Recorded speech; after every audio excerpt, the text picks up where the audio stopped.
he's been hating on me this whole time. And I was like, nah, not my shot. You did what you did, and then you got fired. Don't try to justify why you got fired by doing all of this. Take him to the moon. To the fucking. Who is that? Is this me on a dartboard? We gotta. The last time we touched on this story, most of the conversation centered around the ongoing exchange between Kwame Brown and Gilbert Arenas. Before that, though, we'd spent time going through all the different explanations coming from people close to Gil's arena as they tried to make sense of what actually caused the show to split apart. Eventually, Gilbert stepped up and gave his own account. He said things started shifting once a new executive stepped in and began making major calls behind the scenes. Per Gil, there were efforts to rework the show's schedule, redirect its overall approach, and even reach out to other cast members about contracts without looping him in. We went through all of those claims in detail across earlier videos. Since then, a lot of people have been waiting on Rashad McCants to give his version, especially once Gilbert went public with his side. Everyone's been wondering whether Rashad would actually respond or keep things quiet. Then, near the end of that discussion, Gilbert dropped a major update. He announced he was moving Gil's arena over to Playmaker and confirmed one person was locked in to make the move with him. According to Gil, he and Josiah Johnson were already committed and ready to build the next chapter together. A treat for y'all. We actually are gonna sign our contracts here live at Fanatics Fest for y'all to make it official with Playmaker. Show me the money! Yeah, I'll let you go first. Appreciate you. Hey, I'm trying to live good. I still got child support, so I don't really want to sign this. Well, let me go ahead.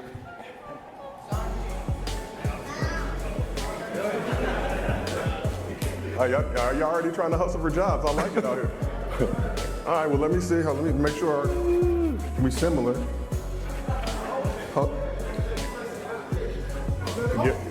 Yeah, I need to borrow a couple of these zeros. Let me hold on. Let me sprinkle some of these over here. All right. It's a little bit. It's enough. It's a little nice little number. It's enough. So, like I said, a lot of elephants in the room, but first let's start.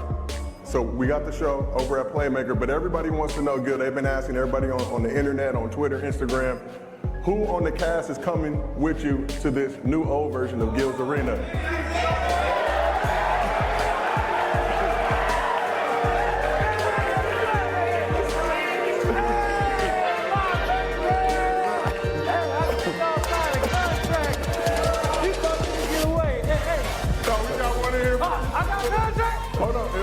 Hey, don't be playing with me. I got a contract. You got a 10-day. A 10-day, nah, man. You got a 10-day. Y'all thought you could leave me, baby. Hey, Chris Waggy. This for me? All this money for me? For real? Hey, man, I love you, man. Hey, like I said back when we was playing, when I blow up, you blow up. Boom, boom. Let me go ahead and do that. Now you can't back out, so. Oh, well, it's official, ladies and gentlemen. Gil's Arena coming to Playmaker. From there, Gil and Josiah put pen to paper, celebrated the milestone, and got the wheels turning. Gilbert then hit the media circuit hard over the following weeks, hopping between podcasts and interviews to tell his story and lay out everything that had gone on behind closed doors. Meanwhile, every time Gil spoke publicly, Rashad McCants answered in his own way, dropping cryptic posts and short clips on social media. Rather than tackling the claims head-on, most of what he shared came off vague, leaving people guessing at what he was actually trying to say. Scroll through the comments and you'd see the same question over and over. Rashad, what's your point? A lot of viewers felt these posts weren't helping his case at all. If anything, they just added to the confusion. One moment that stood out was when Rashad posted clips from Belly and Django Unchained. The Belly scene referenced a character known for jealousy and sabotaging people on their way up. That left a lot of viewers puzzled, unsure if he was aiming that comparison at someone else or accidentally describing himself. Either way, the response online was mixed, with plenty of people saying the message missed the mark. That sparked even more conversation about self-awareness. Many felt the posts created more confusion than clarity, and instead of helping Rashad's position, they just drew more criticism his way. Intentional or not, those social posts became their own chapter in the larger story. But Gil wasn't finished.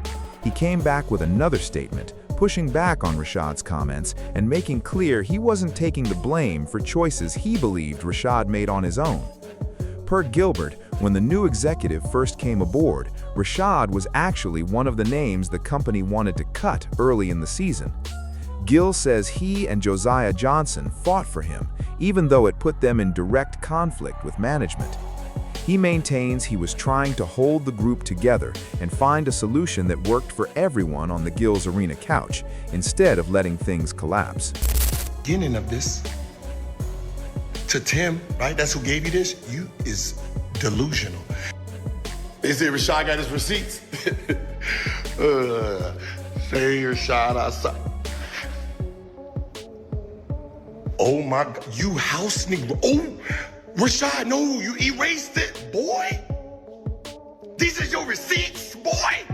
You might want to, you went to North Carolina, you can read. You better read the beginning of this. To Tim, right? That's who gave you this. You is delusional. It says, me complaining that we only have 2 days, sir. I'm sorry. I wanted more fucking trophies because if we got 5 days, we will win all the trophies. I'm sorry that we complaining about 2 days when we wanted 5. I tasted success and wanted more. I thought that was our goal. See, I thought our goal was to be the best. That's what I'm telling Tim. This got nothing to do with Rashad. This part that you posted is about Rashad. You tell Liam I'm sorry. See, they was trying to fire me and Joe at the beginning of the season. You tell Liam I'm sorry. I don't want anyone, meaning you fuck boy, to lose your job. So I'll conform.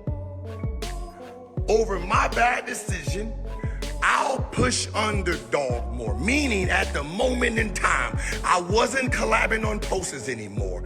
I wasn't wearing the product anymore. So I said, I'll wear it. I'll do the tap and dance for you to keep your job.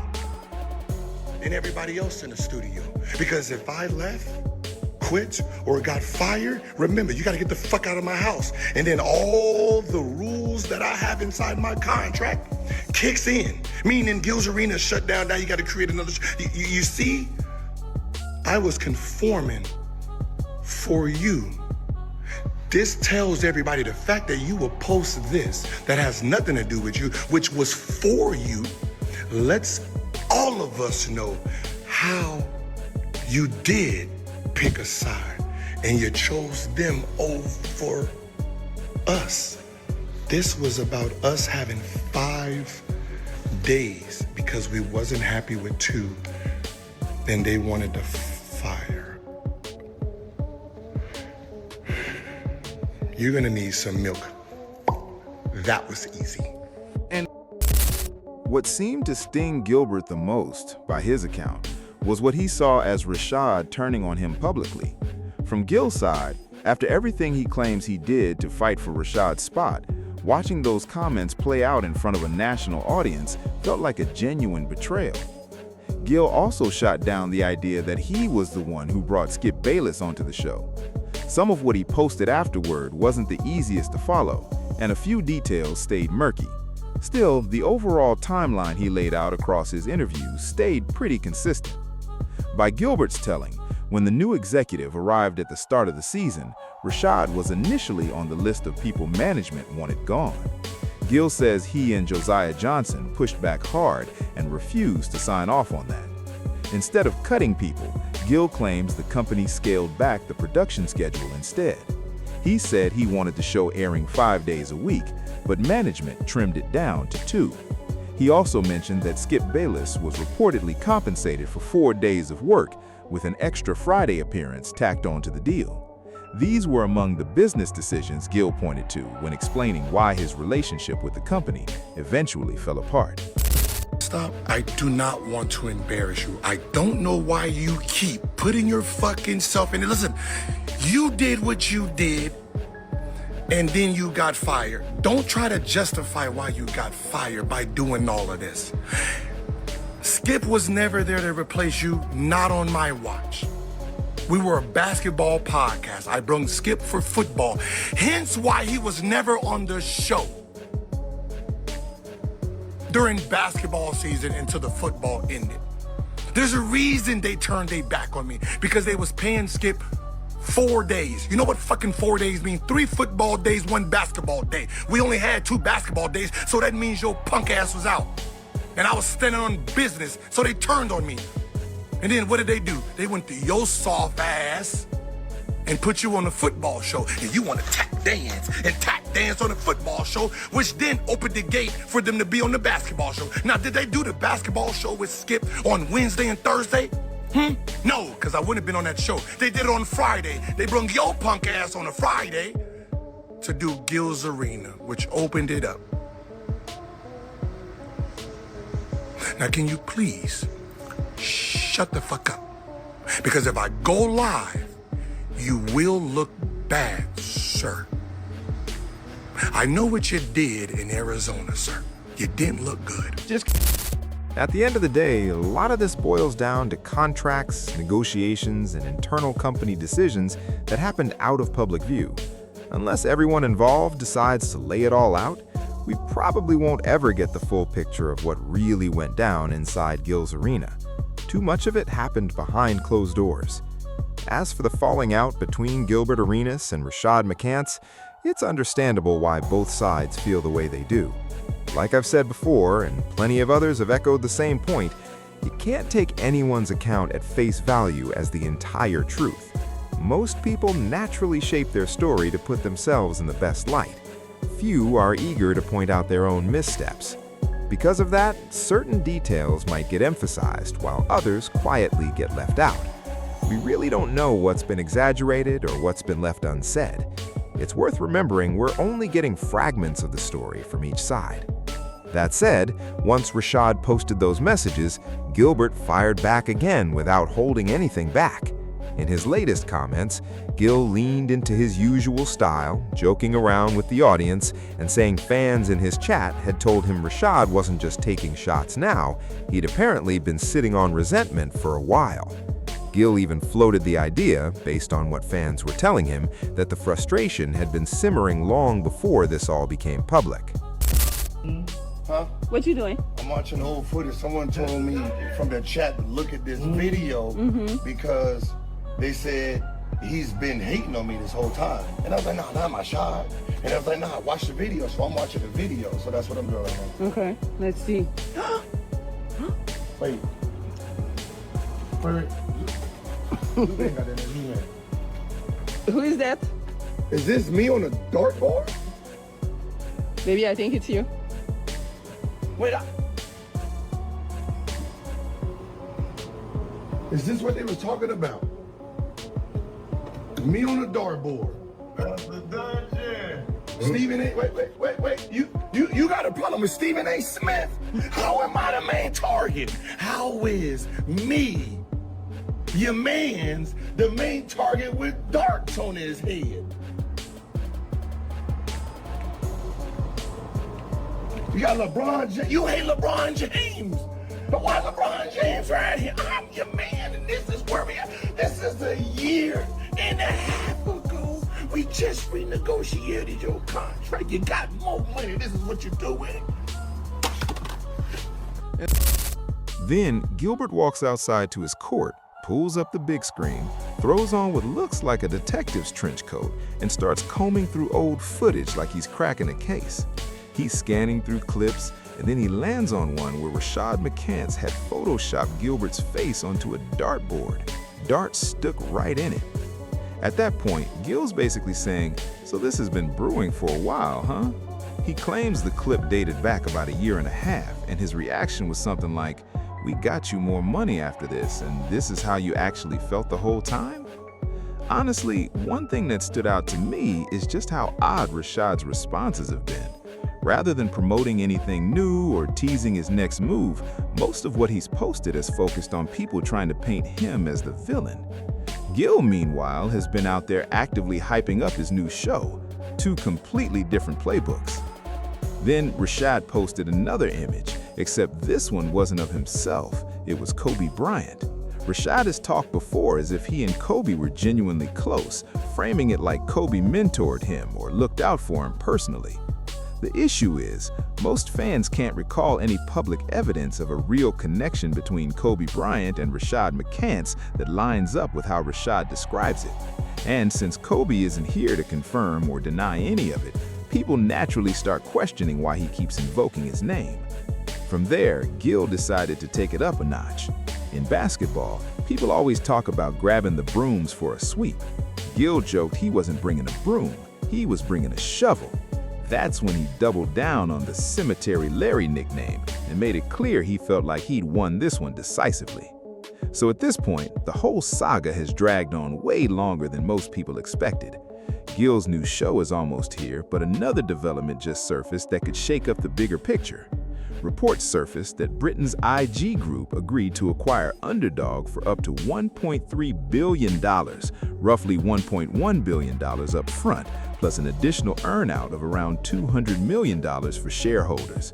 The deal also has IG absorbing about $160 million of Underdog's debt. That raises a real question. If a company with that kind of financial muscle is stepping in, could they eventually decide to reinvest in content and podcasting down the line? No way to know for sure, but it's worth keeping an eye on. Then again, if they take a look at all the chaos surrounding the old crew, they might decide re-entering the podcast space just isn't worth the risk. And if they did build something new, would Rashad be part of it? Would Skip Bayless? Would they pair the two together? Nobody knows right now. I wouldn't put money on it, but the possibility's there given how much cash is involved in this deal. We also know Gil has said he negotiated favorable terms for himself before the original content division got shut down and the whole crew was let go. So if fresh funding eventually makes its way back into that side of the business, Rashad could land another shot somewhere down the road. And honestly, that might work out best for him because his recent social media activity hasn't done him any favors.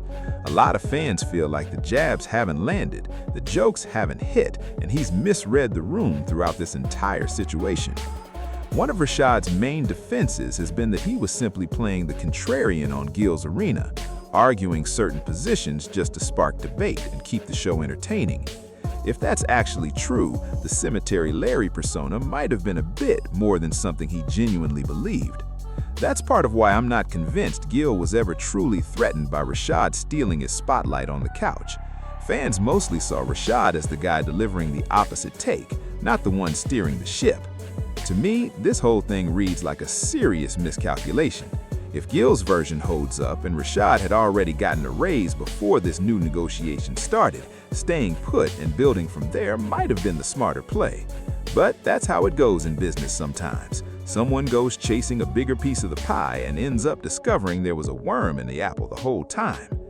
As of now, Gil's gone fairly quiet the past few days, while Rashad's kept posting. Word is the new show is set to launch this weekend, so we'll see what unfolds once they're back on stage.